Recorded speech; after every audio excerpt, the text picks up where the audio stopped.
कहानी का नाम अरुणव की आखिरी चिट्ठी। जब जिंदगी ने जवाब दिया। Powered by Kalpana story book.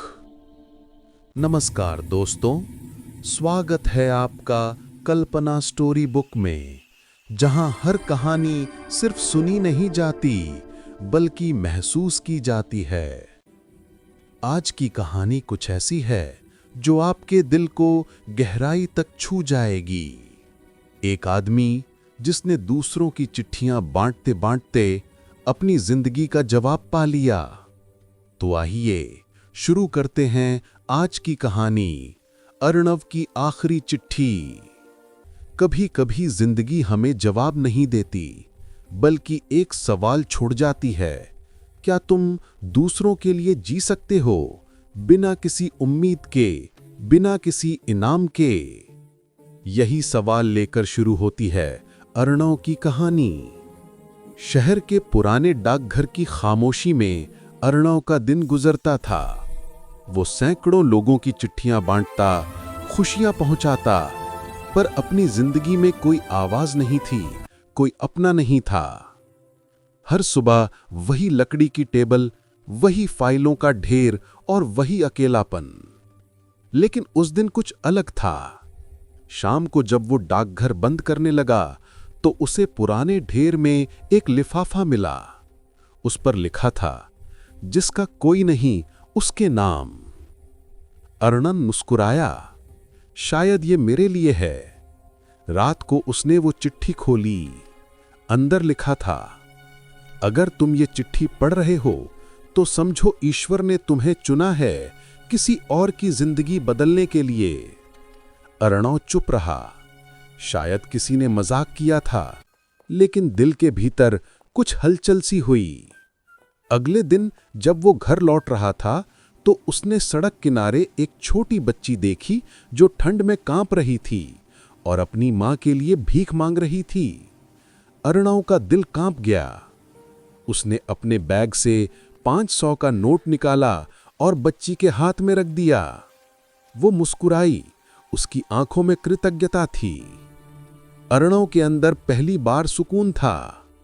उसने रात को डायरी में लिखा, आज मैंने किसी की चिट्ठी पढ़ी। अब हर दिन वो किसी की मदद करता, कभी किसी बुजुर्ग की दवाई, कभी किसी बच्चे की किताबें, और हर बार डायरी में वही लाइन, आज मैंने एक और चिट्ठी बांटी। धीरे धीरे लोग उसे पहचानने लगे, कहने लगे, वो देखो पत्र वाला देवता जा रहा है। अर्णव मुस्कुराता लेकिन कुछ खोजता रहता। एक दिन एक बूढ़ा आदमी आया। कांपते हाथों में एक लिफाफा था। उसने कहा, बेटा ये बहुत जरूरी चिट्ठी है, इसे पहुंचना मत भूलना। अर्णव ने पूछा, कहां भेजनी है? बूढ़ा बोला, उसी के पास जिसके पास कोई नहीं है। अर्णव रुक गया। वो शब्द वही थे। उसने चिट्ठी खोली। अंदर लिखा था, धन्यवाद उस इंसान को जिसने दूसरों की चिट्ठियों में अपनी जिंदगी ढूंढ ली। अब वक्त है कि तुम अपनी चिट्ठी खुद को लिखो, क्योंकि अब दुनिया तुम्हारी कहानी पढ़ने को तैयार है। अर्णव की आंखें भीग गईं। अगली सुबह उसने पहली बार अपने नाम से चिट्ठी लिखी। प्रिय अर्णव, तूने बहुतों को मुस्कान दी, बहुतों का दर्द बांटा। अब वक्त है खुद के लिए जीने का। वो चिट्ठी उसने मेज पर रखी और बिना किसी को बताए डाकघर छोड़ दिया। कुछ महीने बाद शहर से दूर पहाड़ों के बीच एक छोटा सा स्कूल खुला। नाम था पत्रालय। वहां बच्चों को सिखाया जाता था कैसे चिट्ठियां नहीं, एहसास लिखे जाते हैं। वो गुरुजी कोई और नहीं, अर्णव ही था, जिसने सीखा कि असली डिलीवरी किसी पार्सल की नहीं बल्कि इंसानियत की होती है। सालों बाद जब पुराने डाकघर की अलमारी खुली, एक धूल भरी डायरी मिली। हर पन्ने पर लिखा था, आज मैंने एक और चिट्ठी बांटी। लोगों ने कहा, शायद यही है इंसानियत का सबसे बड़ा संदेश, जब कोई इंसान दूसरों का दर्द बांटकर खुद अमर हो जाता है। दोस्तों, याद रखिए, जिंदगी हर दिन हमें एक नई चिट्ठी देती है। कुछ लोग उसे फाड़ देते हैं, कुछ लोग पढ़ते हैं, पर बहुत कम लोग उसे जी लेते हैं।